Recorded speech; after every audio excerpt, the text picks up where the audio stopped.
आज की हमारी कहानी का शीर्षक है माँ का इंतज़ार। ये कहानी एक छोटे बच्चे की है। इस बच्चे का नाम दीनू है। वो अपने बड़े भाई के साथ ट्रेन में कोयला चोरी करके बेचता था। उसके बड़े भाई का नाम मंगलू था।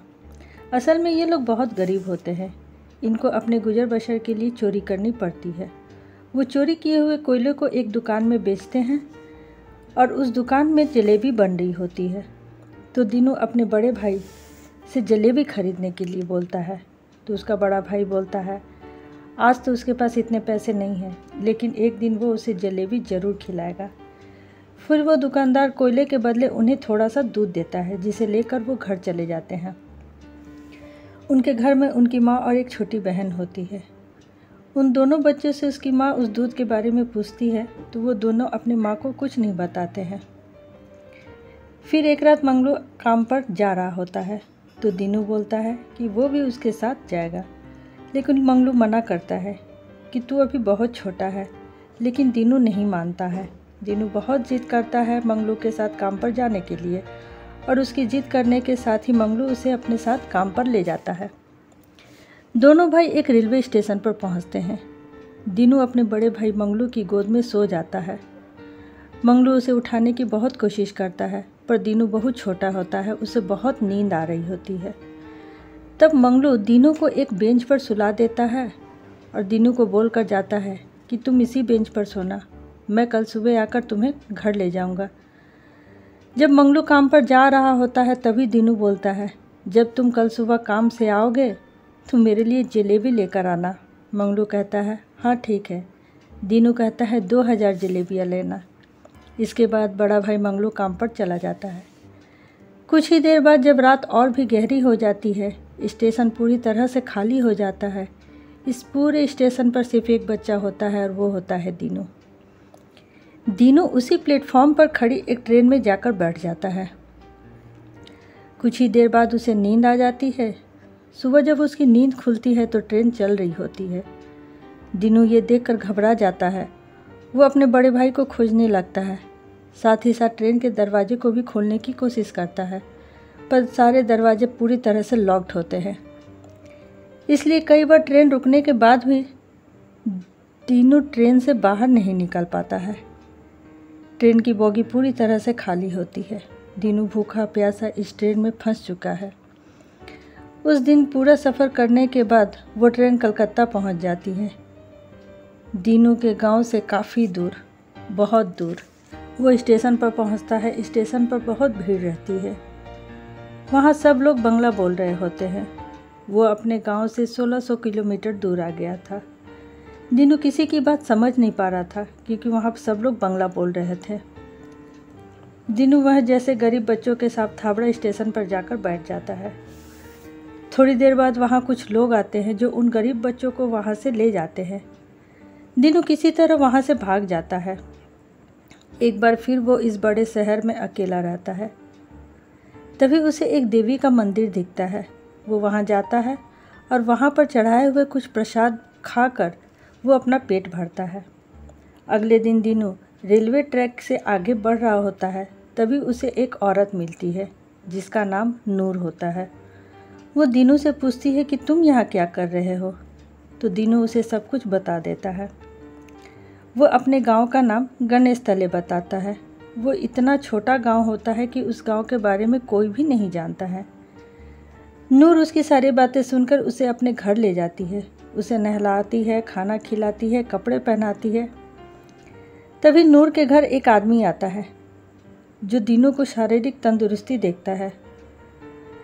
दीनू को नूर और उस आदमी पर शक हो जाता है और वो वहाँ से फिर भाग जाता है। दीनू किस दिन फिर हावड़ा ब्रिज के आसपास गुजारता है और इसी तरह 2 महीने बीत जाते हैं। कुछ दिन के बाद दीनू एक कॉफ़ी शॉप के बाहर बैठा रहता है। कॉफ़ी शॉप में एक लड़का कॉफ़ी पी रहा होता है और दीनू बाहर से उस लड़के को देख रहा होता है। वो लड़का बाहर आकर दीनू को खाने को देता है। इसके बाद वो लड़का दीनू को लेकर पुलिस स्टेशन ले जाता है। वो लड़का पुलिस को बताता है कि दीनू को बंगला बोलने नहीं आता है। वो पुलिस को अपने गांव का नाम गणेश तले बताता है। पुलिस उसके गांव और उसके परिवार को खोजने की बहुत कोशिश करती है, पर पुलिस के हाथ कुछ नहीं लगता है। फिर दीनू को पुलिस के द्वारा एक NGO में भेज दिया जाता है। इस तरह से फिर 3 महीने और बीत जाते हैं। वो NGO मिसेस सूद चलाती हैं। उन्होंने दीनू के परिवार को खोजने के लिए पेपर में इश्तिहार भी देते हैं। ये पेपर करीबन 1.5 करोड़ लोग रोज़ पढ़ते हैं, पर इससे भी कोई फ़ायदा नहीं होता है। मिसेस सूद दीनू को बोलती है कि हम 3 महीने से तुम्हारे परिवार को खोज रहे हैं, लेकिन इसका कोई फ़ायदा नहीं हुआ। एक ऑस्ट्रेलियन कपल है जो तुम्हें गोद लेना चाहती है, मगर तुम्हें उन लोगों के साथ ऑस्ट्रेलिया जाना होगा। दीनू के पास दूसरा कोई रास्ता नहीं था। वो मान जाता है और वो उन लोगों के साथ ऑस्ट्रेलिया चला जाता है। ऑस्ट्रेलिया के जिस कपल ने दीनू को गोद लिया था, उस औरत का नाम सू था। दीनू उन लोगों के साथ ऑस्ट्रेलिया चला जाता है और उन लोगों के रहने, खाने पीने, हर तरह के तौर तरीक़ों को वो सीखने लगता है। ऑस्ट्रेलियन कपल को भी अपने माँ बाप मान लेता है। दीनू धीरे धीरे पूरी तरह से उन लोगों की तरह बन जाता है। दीनू को जिस कपल ने एडॉप्ट किया था, उसकी माँ का नाम सू था। दीनू धीरे धीरे उससे घुल मिल जाता है। दीनू धीरे धीरे ऑस्ट्रेलिया के परिवेश में बदल जाता है। इस तरह दीनू आज पूरे 25 साल का हो गया। एक दिन वो सू से बोलता है, मुझे जलेबी खाने की बहुत इच्छा हो रही है, और ये बोलकर रोने लगता है क्योंकि उसे अपने भाई और जन्म देने वाली माँ की बहुत याद आती है। कुछ दिन के बाद वो अपने ऑस्ट्रेलियन दोस्तों के साथ पार्टी कर रहा होता है। तभी उसके दोस्तों ने गूगल अर्थ और गूगल मैप के बारे में बात कर रहे थे। उनकी बातों को सुनकर दीनू को अपने परिवार को ढूंढने का आइडिया आया, लेकिन दीनू ये भी नहीं जानता था क्या गणेश तल्ले सही में उसके गांव का नाम है। वो अपने गांव का नाम सही तरह से ले भी पा रहा है या नहीं। उनके दोस्त मिलकर गूगल अर्थ में इंडिया के एक एक स्टेट और एक एक गांव को ढूंढते हैं। काफ़ी दिनों के बाद उसे वो जगह मिल जाता है जहां उसके भाई और वो काम पर जाते थे, जिसका नाम गणेश तल्ले होता है। ये एक मध्य प्रदेश का छोटा सा गांव होता है। वो ये सब बातें तुरंत सू को बताता है। सू ये सब बातें सुनकर बहुत खुश होती है। दीनू बोलता है, मैं इंडिया जाऊंगा अपने परिवार से मिलने। सू उसे इंडिया भेजने के लिए राजी हो जाती है। वो इंडिया पहुंचता है और अपने गांव गणेश तल्ले जाता है, पर वहां उसके परिवार को कोई भी नहीं मिलता है। वो घर टूट चुका होता है जहाँ पर वो बचपन में रहा करता था। वहाँ अगल बगल वालों से वो पूछता है कि 25 साल पहले जो परिवार यहाँ रहता था वो कहाँ है, पर किसी को कुछ नहीं पता होता है क्योंकि 25 साल में गणेश तल्ले काफ़ी बदल चुका रहता है।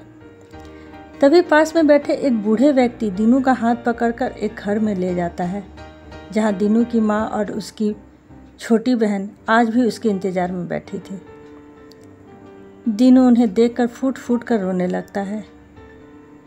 दीनू की माँ को अपनी आंखों पर विश्वास नहीं होता है।